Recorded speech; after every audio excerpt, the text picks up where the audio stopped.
Baturalp Turizm Şirketler Grubu Hamdi Sarıca Kültür Kervanı'nı sunar. Evet, Mersin'den gelmiş. Hulusi dedem burada mı? Burada. Seni çağırıyorum, gelecek mi? Varacağım tabii dedi. Alkışlar da gelsin mi? Haydi bakalım. Gel dedem, gel, kurban olurum sana. Mersin mutfağın geldi, dolu geldi, kültürü taşıyarak geldi.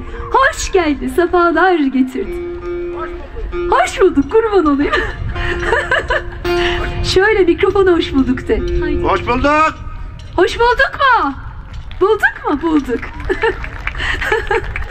Evet, şimdi biraz sizi tanıtalım efendim. Evet. Mersin'in mut kazası Alahan köyünden Hulusi dede. Evet, Deveboynu Yaylası'ndayız şurada. Güzel şiirlerimiz, güzel yayla türkülerimiz var. Allah izin verirse okumaya çalışacağız. Önce hepinize hoş geldin der. Büyüklerin ellerine, küçüklerin gözlerinden öperim. Ve buradan Mutlu ve Alahanlı köylülerime de selam ediyorum. Gönderiyorum yani. Bahar gelmeyince o yaylaya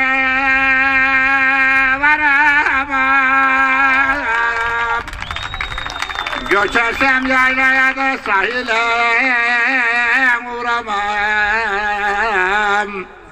Sarın benim develerimi, ben yaylasız duramam. Söyle deve boynu yaylası söyle, kimler geldi geçti.